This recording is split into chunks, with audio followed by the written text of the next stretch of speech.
na Rádio Cruz das Armas FM 104,9. Entrevistas, comentários, debates e muito mais informações. Programa Lato Senso, onde a arte, educação, saúde, cultura, política e religião assumem um lugar de destaque. Todas as quartas-feiras, das 20 às 21 horas, na Rádio Cruz das Armas FM 104,9. Programa Lato Senso. Ligue 3242-2131 e participe. Programa Lato Senso. O ouvinte em primeiro lugar. Programa Lato Senso. Apresentação Edson Gomes.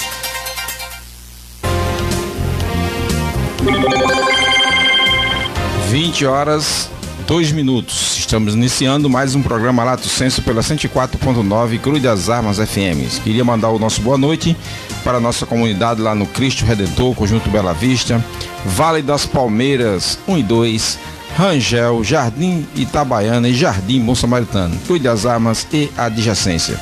O programa Lato Senso desta quarta-feira, 18 de dezembro de 2019, tem a honra de receber Janine Santos, que é a presidente da AMAP, Associação Mãe de Anjos da Paraíba. Janine, boa noite, seja bem-vinda ao programa.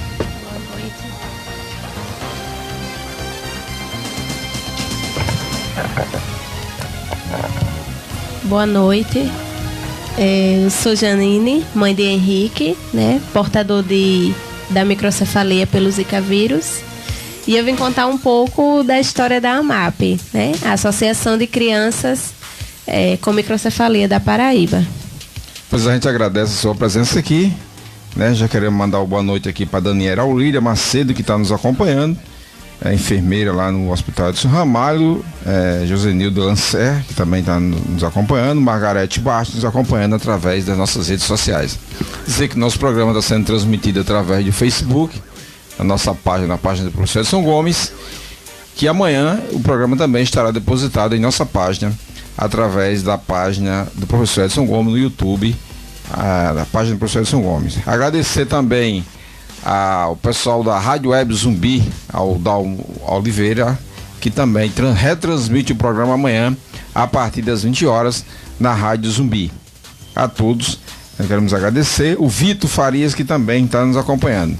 Janine, a gente agradece já antecipadamente pela sua presença aqui no nosso estúdio, a fazer parte desse programa. Para nós é uma felicidade muito grande em você vir aqui contar e partilhar e compartilhar conosco as suas experiências à frente da Associação Mães de Anjos da Paraíba. Você conhece mais algumas entidades na Paraíba que tenha esse mesmo objetivo? Alguma entidade nacional não, né? No início, a fundação da associação foi mais para as crianças que foram acometidas pelo Zika vírus. E aí, devido à grande procura de outras mães, né, que tiveram suas crianças acometidas por outras decorrências, né, procuraram a associação e acabou se associando, né? E hoje a gente conta não só com crianças que foram afetadas pelo Zika, mas por outras causas. Quer dizer que a associação, ela hoje não tem o objetivo único de atender as crianças que são portadoras de microcefalia por Zika vírus. Tem outros também, né? Isso. O que é a AMAP? A AMAP é a Associação Mães de Anjos, né? Que foi fundada há 2 anos e 7 meses, com o objetivo de lutar pelo direito das crianças, né? De ter um bom acesso à saúde, a atendimentos especializados, a exames mais específicos, né? Devido ao crescimento das crianças, a gente foi notando que tinha muita dificuldade aqui na Paraíba com alguns acompanhamentos das crianças, e a gente achou que se unindo, né, teria mais força, e a gente acabou fundando essa associação. De início ela não tem sede física, né? A gente faz nossos encontros sempre na última sexta do mês no Instituto dos Cegos, numa salinha que é cedida pela direção de lá. Bom, aí vocês têm CNPJ já tem uma situação já legalizada. Sim. E reconhecida de utilidade pública, inclusive eu vi, você pode falar um pouco sobre isso, eu vi você participando, acho que de uma audiência pública, depois quando eu entrei em contato contigo, eu fui pesquisar, né? E eu vi você participando da audiência pública na Assembleia Legislativa do Estado da Paraíba. Isso. Lá a gente tem o apoio do Eduardo Carneiro, que abraçou a causa, e ele fez esse momento com a gente para a gente discutir as dificuldades das crianças, que a gente sabe que não é fácil. E a saúde pública é um caos aqui. E aí a gente foi nessa audiência e explicou um pouco da nossa situação, porque é bem difícil, sabe? A gente luta há 4 anos por uma cadeirinha adaptada, que é obrigação do Estado ou do município cumprir, né? E aí a gente foi expor as dificuldades da gente mesmo. Quer dizer que há 4 anos vocês lutam por uma cadeira adaptada. Cadeira, órtese, muita coisa. Eu visitei a página de vocês na internet, tomei a liberdade de fazer isso lá numa página que você tem no Facebook. Isso, Facebook, Instagram. Não tem nada nas redes sociais. Isso. E eu vi lá que tem, a AMAP tem por finalidade a defesa dos direitos das pessoas com microcefalia e com síndrome congênita da Zika vírus, em particular pela promoção dos direitos à vida, sem violência física ou verbal, sem preconceito, à igualdade, à saúde, à acessibilidade, à educação, inclusão na sociedade para atender suas necessidades físicas, psicológicas, recreativas, culturais e de cidadania. Então é um leque de objetivos amplos, né, que integram esse conjunto que a gente chama de direitos humanos básicos, né? Todas esses objetivos colocados aqui são objetivos que integram esse conjunto de direitos humanos básicos e que muitas vezes quando a gente fala de direitos humanos, eu milito de certa forma no campo dos direitos humanos, a gente é mal entendido, né? Ou a gente é mal entendido, que dizem que direitos humanos só servem para defender bandido, e não é isso. A gente vê que nessa situação, por exemplo, é uma das causas em que os direitos humanos têm se apropriado dessas bandeiras para também lutar. Isso.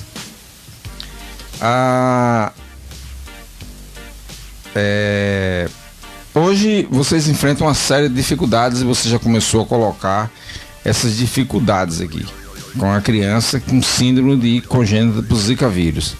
Eu traria a informação aqui o seguinte: o vírus Zika, que é um arbovírus, né? Vocês começam a aprender muito sobre isso.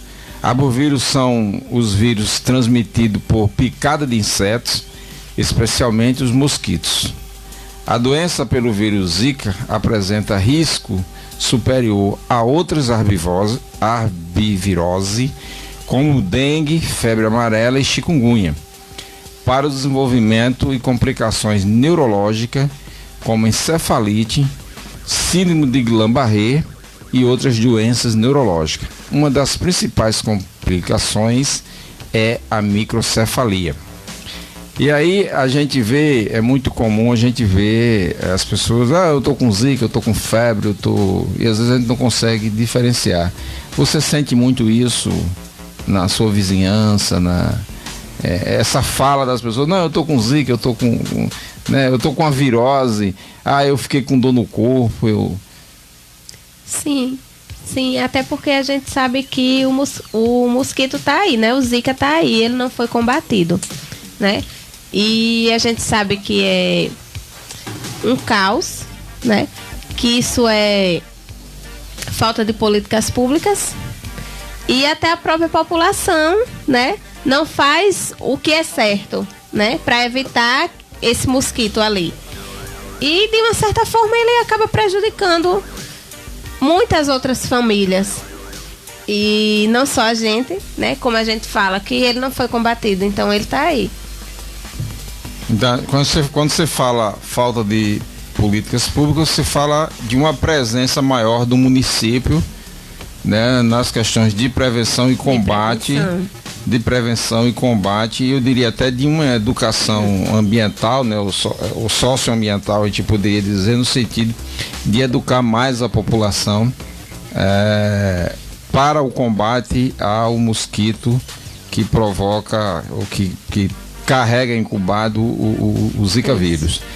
E nesse campo a gente tem a presença, por exemplo, a ausência, por exemplo, de campanhas, digamos assim, mais que se aproxime mais do povo.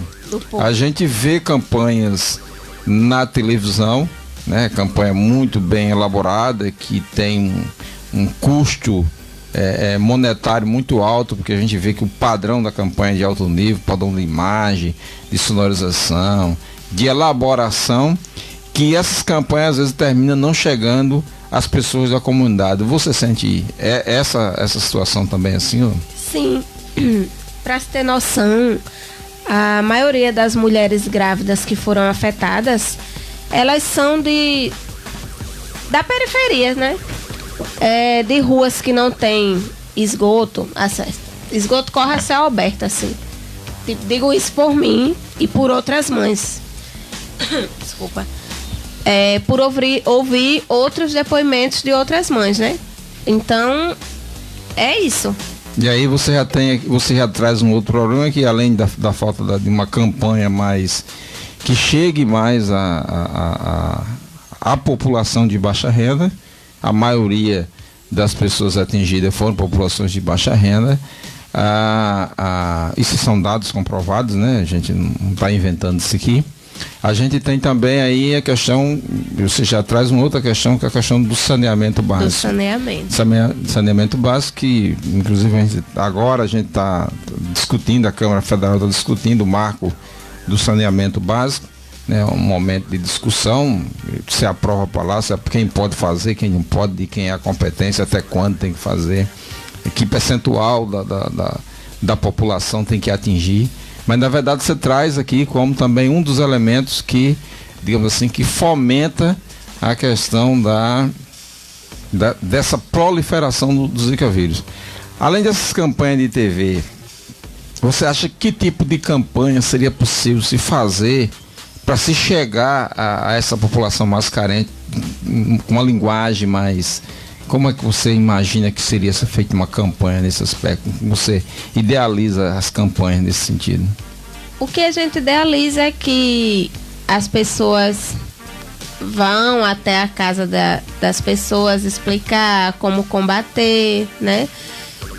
O carro fumacê que não passa mais, que a gente não vê passar. E tentar fazer uma campanha com esse pessoal, tentar comover eles de alguma forma, de evitar jogar lixo na rua, né? É isso. Seria uma campanha mais assim, isso partindo. Você sente a presença dos agentes comunitários de saúde e dos agentes de endemias nesse aspecto? Você na sua comunidade, você tem recebido frequentemente a presença desses profissionais, não? Não, na verdade eu nunca recebi. Nunca recebeu, nunca entraram na sua casa, botaram...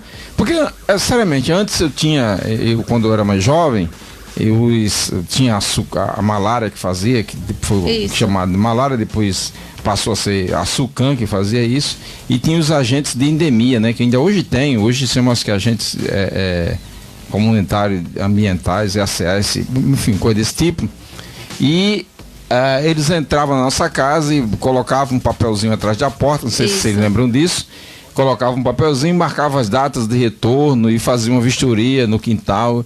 E eu tenho sentido falta disso hoje. Eu não sei se é porque eu não vivo em casa, eu trabalho direto, mas não sei se na sua comunidade onde você mora, porque na comunidade que eu vivo, eu frequento muito a comunidade do Bela Vista, lá no comunidade do Bela Vista, lá no Cristo Redentor, e eu não sinto a presença desses agentes fazendo esse trabalho como era feito antes.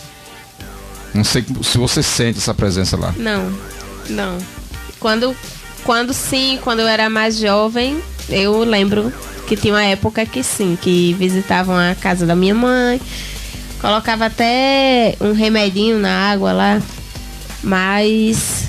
Um hipoclorito, né? Colocava na água, isso, né? A febre por Zika vírus é descritiva como uma doença febril aguda, autolimitada, com duração de 3 a 7 dias, geralmente sem complicações graves, porém há registro de morte e manifestações neurológicas, além de causar microcefalia.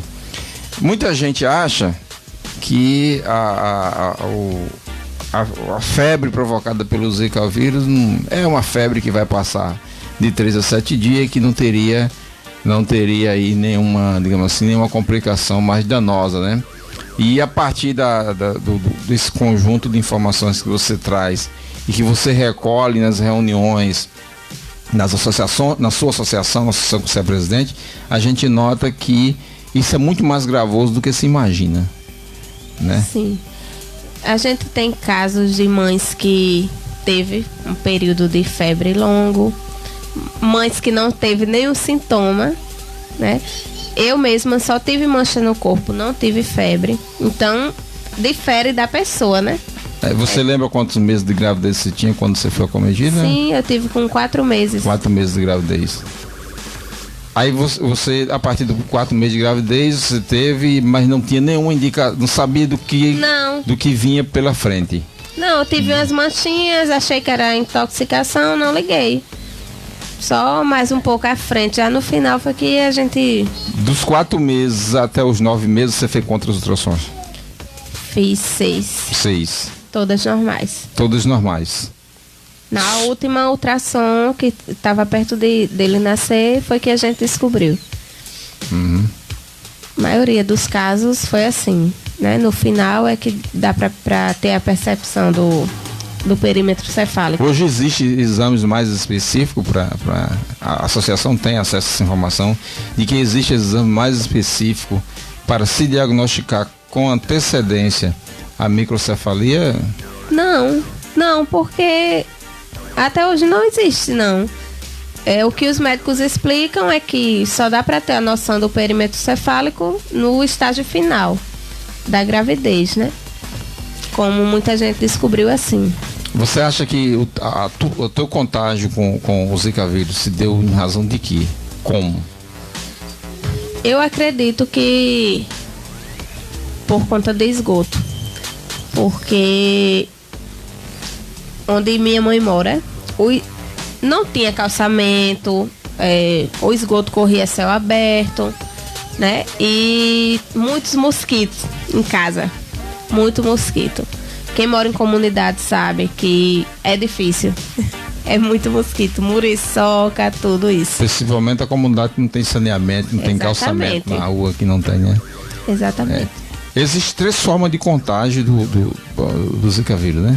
As 3 principais formas de contágio, que é pela picada do próprio mosquito, essa que você está dizendo que você acha que foi atingida diretamente pelo próprio mosquito. Você tem uma outra forma de contágio, que é pela transmissão sexual, embora não seja considerado uma doença sexualmente transmissível, não esteja no rol das doenças sexualmente transmissíveis, ela também pode ser transmitida através do ato sexual. E a outra forma que se tem é a transmissão de mãe para o feto durante a gravidez. Isso. E nesse caso, como é o nome da sua criança? Henrique. Nesse caso, o Henrique, né, ele foi afetado pela Zika vírus ainda na idade intrauterina através da mãe. A mãe contraiu o Zika vírus e ele atingiu diretamente ao Henrique, provocando nele uma formação congênita, que aí chama de microcefalia congênita por Zika vírus. Isso é porque, para que nossos ouvintes tenha assim mais ciência, existem outros tipos de microcefalia, né? Existe até a anencefalia, que é a ausência completamente do cérebro, né? Que existe uma discussão jurídica em torno disso, se mãe pode ou não pode abortar em relação a isso. Como que você, quando você descobriu que teu bebê tinha a microcefalia, como é que você recebeu essa notícia? De início, a gente teve aquele susto, né? Mas a gente tinha a esperança dele nascer bem, né? E a gente só pôde ter a certeza quando ele nasceu, que a gente percebeu que realmente ele precisaria ter cuidados especiais. Mas foi aquele choque, né? Mas ao mesmo tempo Deus nos deu força para a gente superar e lutar por ele. E é o que a gente faz até hoje. Faz até hoje. O Bento Pinheiro, que está nos acompanhando aqui, ele colocou, eu ia tocar nessa questão mais para frente, né? Mas ele já colocou aqui, eu vou aproveitar aqui a oportunidade para mandar aqui abraço para Vatiel Almeida, que está nos acompanhando, Neide Costa, que está nos acompanhando, Claudecir Nascimento, que também está nos acompanhando através das redes sociais, Rosângela Pedrosa, Jéssica dos Santos, Bento Pinheiro, que está nos acompanhando, a enfermeira Cátia Jussara, né, uma samuzeira aqui da cidade de João Pessoa, José Moura nos acompanhando, Erivan Santos. E Bento Pinheiro coloca uma questão assim: foi aprovada a lei de Jair Bolsonaro, ele é bolsonarista, ele sabe que eu não sou, é por isso que ele faz essa observação, e nós temos uma eterna briga, né? Mas um dia isso passa. Ele diz assim: foi aprovada uma lei de Jair Bolsonaro no Congresso Nacional, o pagamento do salário mínimo mensal dos portadores de microcefalia provocada pelo Zika vírus no Brasil. Aí ele, parabéns, professor Edson Gomes e Lúcia Teixeira, e a entrevistada de defesa dos portadores de síndrome de microcefalia na Paraíba. Feliz Natal e Ano Novo, um ano novo cheio de sucesso para todos da bancada, e aí incluindo Rayan Nascimento e o colega aqui, como é o nome? E o colega Rafael, que está aqui também fazendo o som. Isso era um tema que eu ia tocar mais para frente, que faz parte desse rol dos direitos humanos, que é o direito à subsistência com dignidade. Para isso é preciso, por exemplo, que a gente tenha de onde tirar o principal elemento dessa subsistência, que é a alimentação e medicamento. Antes de a gente pensar nessa medida provisória que foi enviada pelo Bolsonaro, já existe e vai continuar existindo, a medida provisória, ela não extingue isso, que é o benefício de prestação continuada. Tá? Eu presumo que você, no seu caso específico, já deva receber o benefício de prestação continuada, que é o valor equivalente ao salário mínimo. Tá? A medida provisória de Bolsonaro, que eu tenho uma profunda crítica contra essa medida provisória, não sei se você também tem, ela apenas ela só permite que essa pensão vitalícia para os portadores de microcefalia por Zika vírus, que são portadores entre 2015 e 2018. Quem tiver fora dessa faixa não tem direito à chamada aposentadoria vitalícia. Se eu tiver errado, você faz as correções e pode fazer seu comentário acerca disso. Como é que a Associação de Mães de Anjos da Paraíba recebeu essa medida provisória, fazendo essa limitação, que eu acredito que a associação tem gente que está fora deste recorte temporal? Bom, a gente tem muitas mães que recebem o BPC, porém a gente tem na faixa de 10 mães, 13 mães, que até hoje não tem acesso ao BPC. Por quê? Porque eles alegam que a mãe tem condições, né? E a gente sabe que uma criança especial tem gastos exorbitantes. A gente tem caso que o pessoal vai na casa, tira foto de tudo, e a mãe não pode ter uma televisão, porque se tiver uma televisão, a mãe é rica, tem condições. Mesmo ser doada. Isso, tem condições de criar a criança. A associação se junta, faz doação para essas mães, porque a situação é difícil. Tem dia que falta fralda, tem dia que falta leite, tem dia que a mãe não tem comida, não tem passagem para levar a criança para os atendimentos, né? É pesado. Essa questão da pensão vitalícia, ela só fez mudar o nome. porque em benefícios das crianças não traz nada de benefício. Porque eu não sou de meio político, não gosto disso. Mas o que eu venho observado no governo Bolsonaro é que ele dá com a mão e toma com a outra. A pensão vitalícia, ela prejudica muitas crianças, né? Inclusive da nossa instituição, que crianças que continuam nascendo com a síndrome congênita do Zika, muitas vão ficar de fora dessa pensão. Desse recorte temporal que é de 2015 a 2018. Isso. Pensão vitalícia. A pensão vitalícia, ela corta alguns direitos da gente. A mãe não pode entrar com nenhum processo judicial de leite, de medicamento, de nada. Não pode processar. Não pode dar alguns. O benefício que traz é só que ela vai ser vitalícia. A criança tem até morrer. Morreu a criança, acabou. Não fica nem pro pai, pra mãe, pra nenhum, pro cuidador.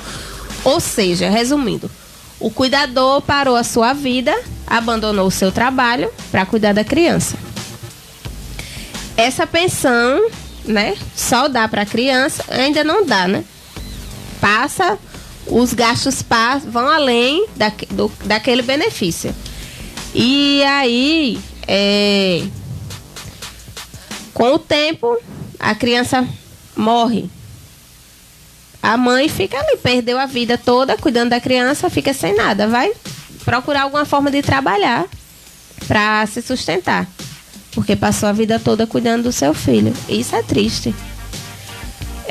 Então, resumindo, é isso. Mudou o nome, mas de benefício pra gente não traz nada. A pensão, quando eles... Você já recebia BPC? Vai haver convenção do BPC em pensão vitalícia? Sim. A gente é obrigado a fazer a convenção. A mudança.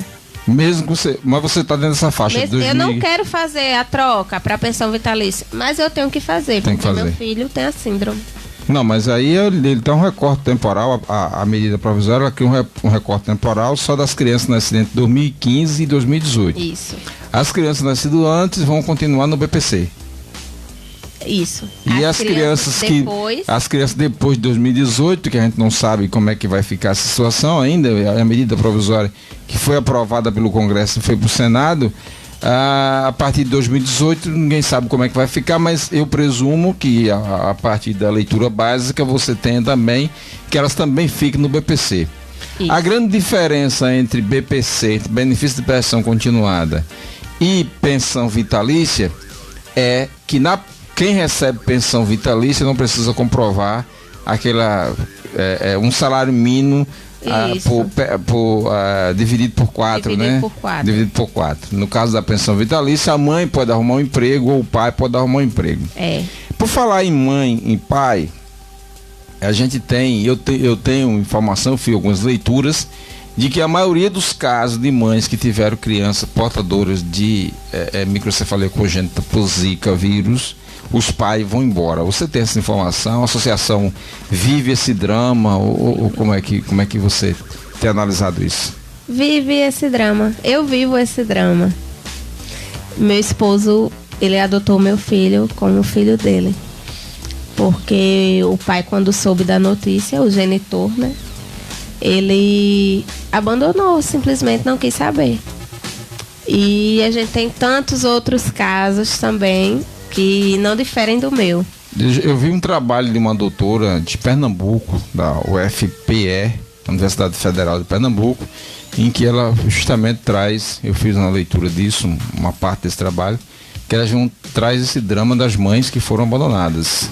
A imensa maioria das mães, quando os pais descobrem que viram a criança nascer com a micro... Né? Porque tem uns que são bem presentes, a deformação da calota craniana, etc. Quando eles viram as crianças nascerem daquela forma, grande parte deles abandonaram as crianças com mãe e foram embora, sumiram no mundo.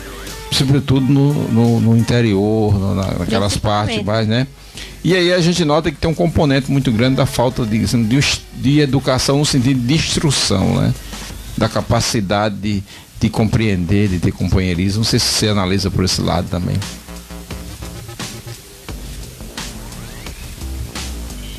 São 20 horas e 31 minutos. Já vamos para aquele...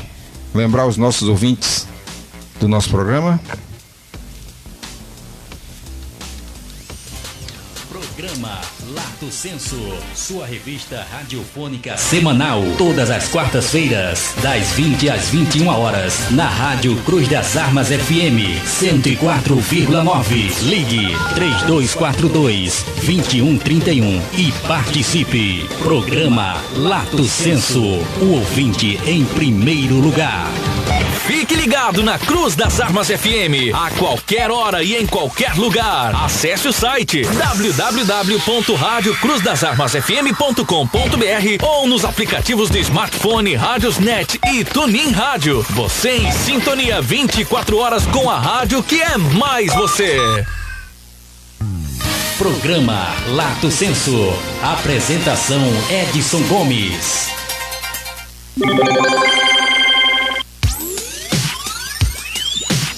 20 horas 32 minutos na capital paraibana. Lembrar os nossos ouvintes que estão através do microfone da 104.9 Cruz das Armas FM, que o nosso programa está sendo transmitido através do nosso canal no Facebook, no canal do professor Edson Gomes, e que amanhã o programa também estará depositado no nosso canal no YouTube, no canal do professor Edson Gomes no YouTube. Hoje nós estamos recebendo aqui Janine Santos, que é presidente da AMAP, Associação Mães de Anjos da Paraíba. A Associação Mães de Anjos da Paraíba tem por objetivo a defesa dos direitos das pessoas com microcefalia e síndrome congênita do Zika vírus. Janine, quantos membros tem a associação hoje? Hoje a associação conta com 125 crianças cadastradas, né? No estado temos 203 crianças notificadas e associada a isso, 125 da Paraíba toda, sertão, interior. Então da Paraíba, de João Pessoa a Cajazeiras, como se costuma dizer, nós temos 203 crianças notificadas. A associação hoje tem inscritas 125 crianças. Portanto, estão fora da associação 203 menos 125, 78 crianças estão fora da associação. Isso. Por qual motivo? Porque a gente não tem contato com essas mães, a gente procura, mas não sabe onde é que estão essas crianças. E a gente aproveita a oportunidade, né? Pra, se tiver alguma mãe ouvindo que não é associada, nos procure. Essas crianças, essas 125 crianças, são todas portadoras de microcefalia por Zika vírus ou tem outras? Tem outras patologias, outras patologias também. Inclusive a microcefalia por Zika vírus, ela provoca uma chamada síndrome de Guillain-Barré. É uma doença, a síndrome de Guillain-Barré é um distúrbio autoimune, ou seja, do sistema imunológico do próprio corpo.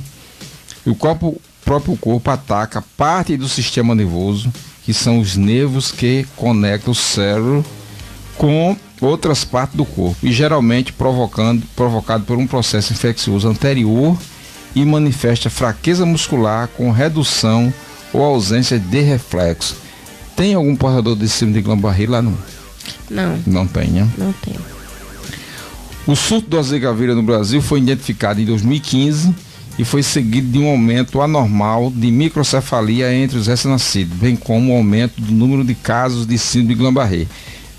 As leituras que nós fizemos sempre traz essa associação Guillain-Barré e a síndrome do congênita, encefálica congênita por Zika vírus. O ponto principal, o recorte principal disso é 2015, quando você tem um aumento considerável do número de casos. O seu caso aconteceu em 2015, né? Os casos mais recentes são de quando? São 2017. 2017 e a gente tem casos de 2018. 2019 não tem registro de casos na associação. Não tem. Então me parece que o recorte temporal, pelo menos vai ser entre 2015 e 2018. Isso. Vocês têm casos mais antigos antes de 2015 que a associação recebeu esses casos? Não, tem 2015 mesmo. 2015. Que foi a época do surto mesmo. Do surto.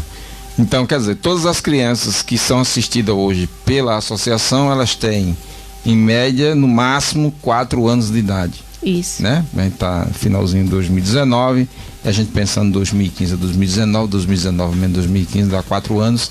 Então estaria com 4 anos de idade.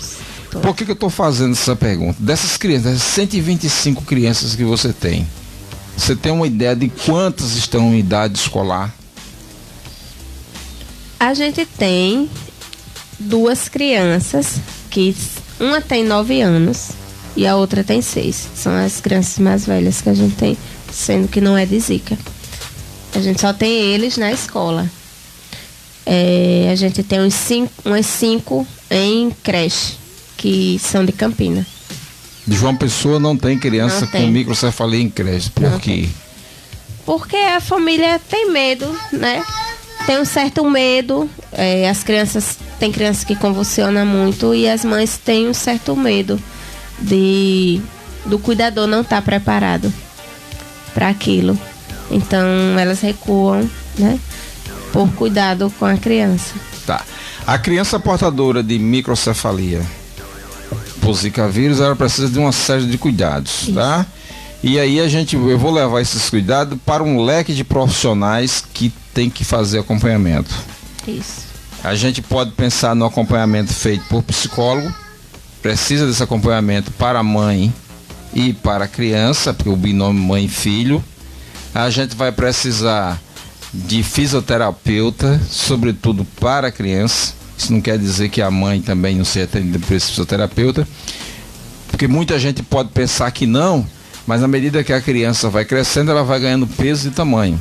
Então, se a gente pegar uma pessoa como você, que tem uma estatura você chegou na porta ali mais ou menos 1,55 m, no máximo você tem 1,60 m, daqui a mais ou menos 3, 4 anos, a sua criança deve estar também aí com 1,30 m, 1,20 m, né? E vai estar com um peso, eu não sei quantos quilos ele pesa hoje, mas eu imagino que com 10 anos ele deva pesar aí, sei lá, 60 quilos, 70. Para você movimentar todo esse peso, você vai ter que ter uma carga muscular muito grande, que pode provocar lesões na coluna, pode provocar lesões em músculo das pernas, dos braços, em músculo do pescoço. Então, quando a gente pensa assim, olha, a mãe também precisa de acompanhamento de um fisioterapeuta, muita gente pensa que não. Mas a gente coloca essa questão para que as pessoas entendam que também precisa, né? Aí você tem o acompanhamento médico propriamente dito, do clínico geral, e o acompanhamento do neurologista, né? Então, só aqui nós temos já 4 profissionais envolvidos. A gente pode pensar também num educador físico, né? Porque, diferente da fisioterapia, o educador físico vai desenvolver atividades lúdicas no campo da educação física para permitir que essa criança melhore o seu conjunto, né? Aquele conjunto que nós chamamos esse conjunto neurológico que são as respostas, né? Para que ele possa ter uma qualidade de vida melhor. Agora vem a pergunta: como que vocês de associação estão encaminhando essas crianças e estão recebendo esse tipo de assistência? A gente passa o dia na rua com eles e de segunda a sexta eles são acompanhados. Só que para a mãe é difícil fazer esse acompanhamento. Por quê? Porque a gente está se dedicando ali a eles, né? E a gente vai para 3, 4 lugares diferentes um dia, né? A gente tem casos de mães que não estão se cuidando, que não tem como ir no médico, né? Saber como anda a saúde, porque o tempo que tem é disponibilizado para cuidar da criança. E a criança faz fisioterapia, fono, TO, são atendimentos que tem que fazer, porque ou faz ou atrasa eles. Qual o nível de comprometimento hoje de uma criança com microcefalia? Não sei se tem graus não sei se é dividido em grau, porque tem algumas síndromes que a gente tem grau. Autismo, por exemplo, nós temos grau. né? Eu não sei se a microcefalia, eu peço desculpa pela minha ignorância, se a microcefalia também tem graus, ou se tanto é genérico, não tem. Ou uns são atingidos mais, outros são atingidos menos pelos efeitos da microcefalia. Por exemplo, e por que eu digo isso? Porque é preciso pensar, quando você coloca a necessidade de ter um fonoaudiólogo, tanto para trabalhar a fala daqueles que têm possibilidade de falar, como para trabalhar a deglutição, para trabalhar a questão de se alimentar, a questão da amamentação no período de amamentação, né? Eu não sei, como é que você enxerga essa situação? A gente tem do mais leve ao mais crítico. A gente tem criança que tem tráqueo, gastro, né? Pé torto, várias outras complicações. Mas a gente tem criança que fala, que anda, né? Tem criança que anda, mas não fala, e por aí vai. O nível de aprendizado dessas crianças. Aprendizados que eu digo, um nível de aprendizado em relação a nós, porque eles têm um nível de aprendizado. Mas quando a gente pensa no nível de aprendizado, a gente pensa muito em relação a nós, né?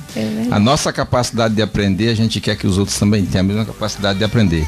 Pensando que eles são limitados pela própria síndrome congênita que eles têm, qual o nível você consegue perceber esse nível de capacidade de aprendizado? Eu acredito que uns 5% são bem adiantados. Isso. Tem alguns que conseguem ler ou que conseguem ver TV, por exemplo, e compreender o que está se desenvolvendo. Entender, tem. Entende, né? Bom, vamos aqui para os nossos boa noite aqui ainda para o nosso amigo, agradecer a presença aqui de Francisco Albuquerque, nosso amigo velho lá no Conjunto Bela Vista, o Daniel Faria nos acompanhando, a nossa querida responsável aqui pela nossa Câmara, a Ana Lúcia Teixeira, que hoje está acometida de uma virose e não pôde vir para o programa, está mandando boa noite aqui e a gente está sentindo muita falta dela aqui, né, Ian? Que adorna aqui o programa. Ana Lúcia Teixeira disse: excelente tema, parabéns a todos pela escolha. A Ana Lúcia agradece ao Bento Pinheiro, Chiquinho JP nos acompanhando, Juarez de Souza nos acompanhando, Camila Bianca nos acompanhando. Minha vice. Sua vice Camila Bianca, vice-presidente da associação, muito obrigado pela sua participação, né? A Janine está aqui dando um show de informação para a gente, para que a gente possa sair daqui mais munido ainda de informações. Pensando nesse conjunto de direitos da pessoa com microcefalia, você tem sentido muito a questão do preconceito dos vizinhos? Você trabalha ou não consegue trabalhar? Você dedica? Não trabalho. Trabalha ou você trabalha? Não trabalho. Não trabalha. O seu trabalho cuidar do meu filho. Dedicar-se ao seu filho. Isso. Você tem sentido o preconceito das pessoas? Muito. Às vezes até na própria família, né? A gente teve 2 casos esse final de semana que tem muito preconceito. E a gente tenta tirar uma lição daquilo, né? Eu acabo não levando aquilo para mim mais, né? Eu fico na minha, não reajo, porque de uma certa forma a gente tira a lição daquilo. É aprendizado. Mas é difícil. A gente tem mães que não aguenta, né? Que acaba discutindo. Qual, assim, dos preconceitos, dos vários tantos preconceitos que você já viu, qual que você mais tem observado?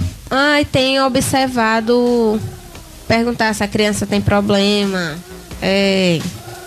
apontar, dizer que o pai está pagando, que o filho está pagando o que os pais fizeram no passado, tantas outras coisas. As pessoas chegam a dizer isso assim, como se diz na minha terra, na lata. Na lata. O filho é assim porque os pais estão pagando. Os pais estão pegando o que fizeram. Aconteceu comigo isso. Já aconteceu com você? Já. É lamentável que as pessoas pensem dessa forma. Infelizmente, falta de informação. Pois é, a Camila Bianca está dizendo aqui: obrigado a todos pelo espaço. Esse espaço sempre estará aberto, viu? Sempre que precisar, ele estará aqui à disposição.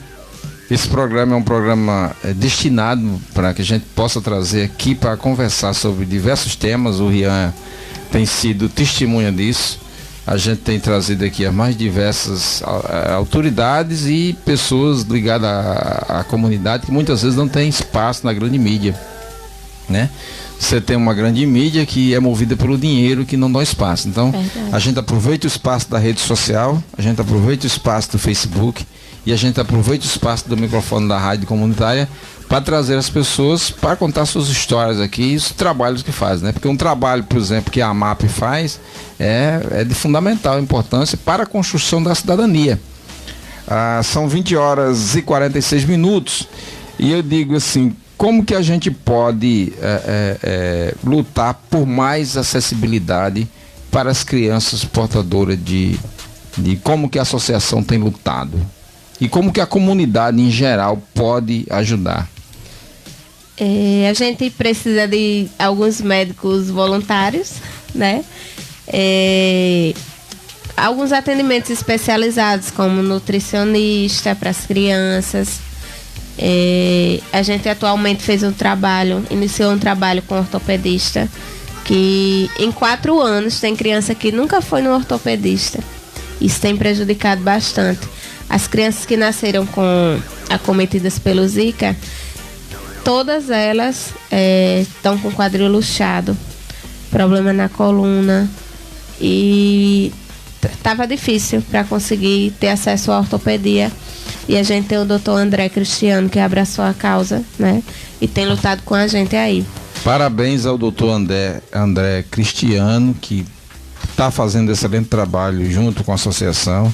E dizer aquelas pessoas que são nutricionistas, que são fonoaudiólogos, que são médicos de um modo geral, que estão ouvindo nosso programa, enfermeiros que escutam aqui esse programa, ele tem nós temos uma exceção muito grande no meio da enfermagem, de um modo geral, né? Enfermagem que trabalha com questões de fitoterápica, enfermagem que trabalha com questões de florais, profissionais de enfermagem que trabalham com massoterapia, que trabalham com acupuntura, que se tiver a oportunidade e quiser doar um pouquinho né? Se doar um pouquinho como ser humano, uma hora de atendimento, né? Uma vez por mês, 2 vezes por mês.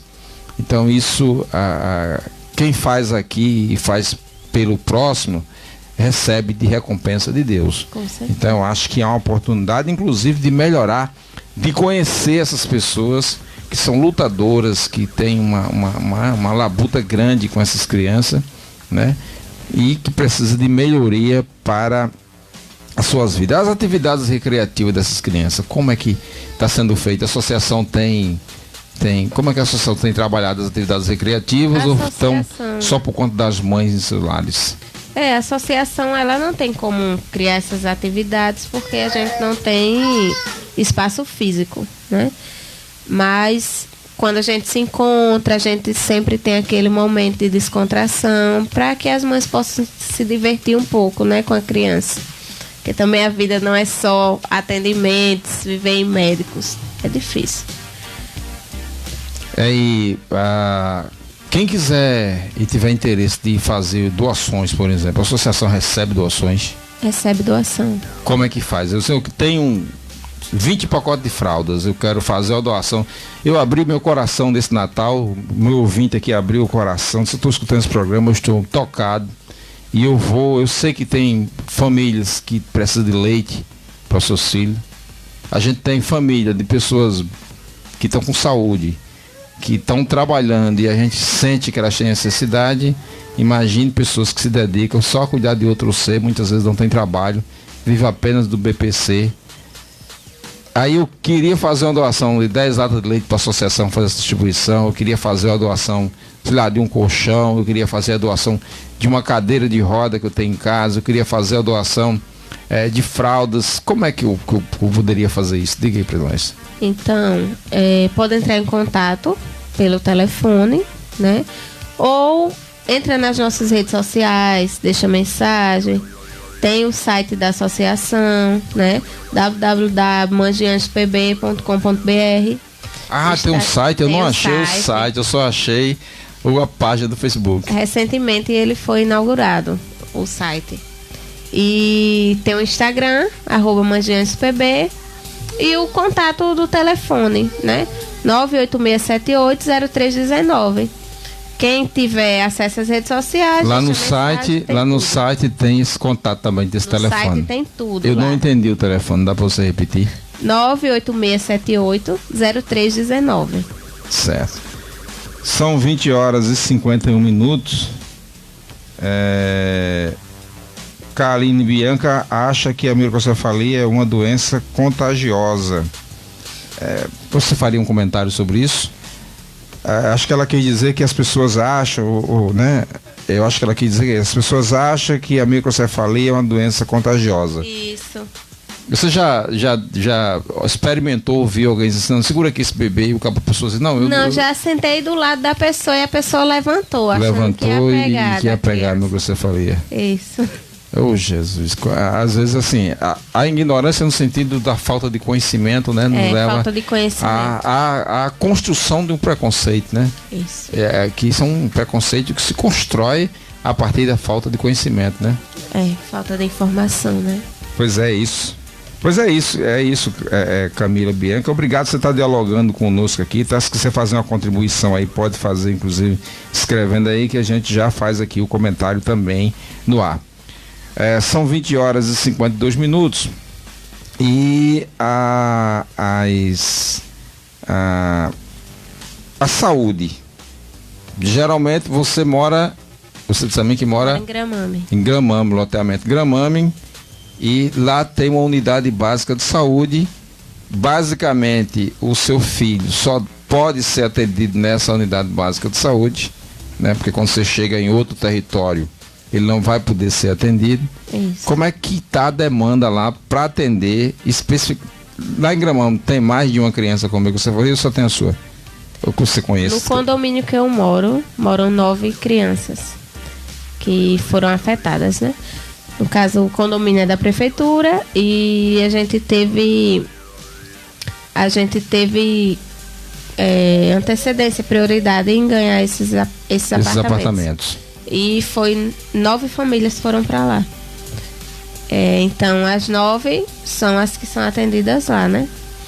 Mas a gente também não procura muito o PSF, não. Porque eles têm medo também de fazer esse atendimento com os filhos da gente. Sério? Sério. E aí, o atendimento... O pessoal do PSF, da Unidade Básica de Saúde, tem medo de fazer de atender eles, as crianças especiais.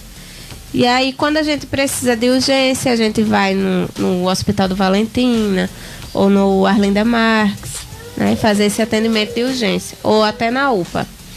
Ainda na UPA, eles ainda têm medo também. Tem medo também. Tem medo ou não sabe lidar com a situação? Eu acredito que é isso, não sabe lidar com a situação. Isso. Prefere, não, mas na hora da urgência não tem isso, tem que saber, né? Tem que saber. É complicado, mas me diz uma coisa, o teu filho está com 3 anos? 4. Com 4 anos. Nesses 4 anos você precisou de eletroencefalograma? Depois, né? Porque assim, como eu julgo que sendo uma microcefalia e afeta diretamente a questão do cérebro, você precisa de acompanhamento. Um dos acompanhamentos é através de eletroencefalograma ou de tomografia. Você tem dificuldade de conseguir isso? Dificuldade pela prefeitura, pelo PSF? Tem sim. E no PSF demora bastante, né? Então a gente, pela prefeitura, a gente só fez o restante a gente teve que pagar. Por que eu trago isso? Porque às vezes as pessoas pensam, fulano tá vivendo bem, tá recebendo R$1.000 de BPC, né? Tá vivendo bem, sem trabalhar, sabe? Porque tem muita gente que pensa assim.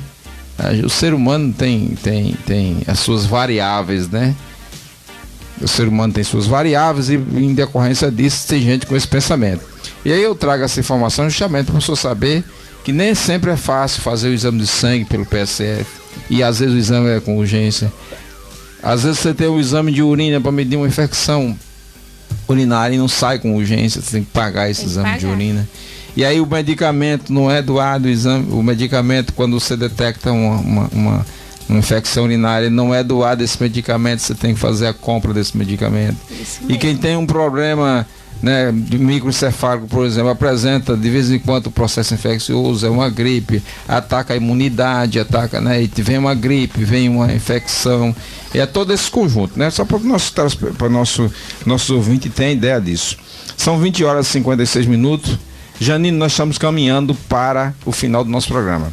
Hoje eu conversei aqui no programa com Janine Santos, que é presidente da Associação de Mães de Anjos da Paraíba, que é a associação que tem por finalidade fazer a defesa do direito das pessoas com microcefalia e com síndrome congênita por Zika vírus.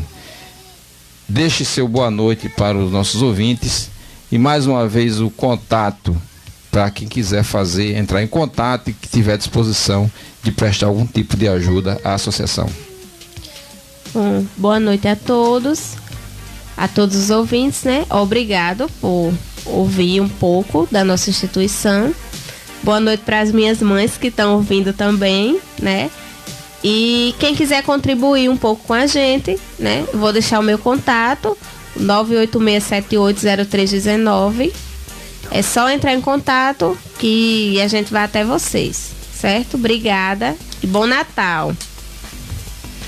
Eu queria desejar também um bom Natal a todos, dizer que estou feliz pela sua participação aqui e saio daqui mais esclarecido sobre a questão a síndrome congênita do Zika vírus.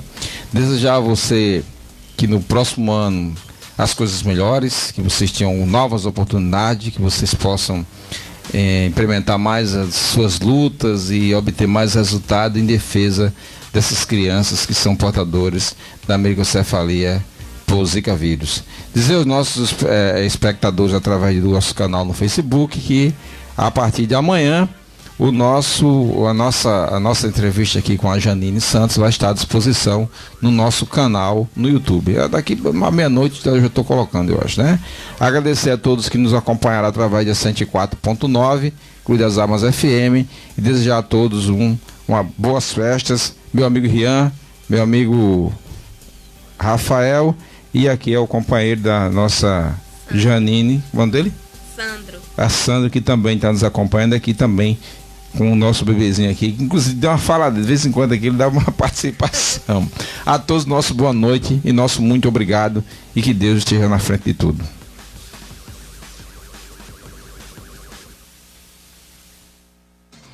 ZYL 754 104,9 Rádio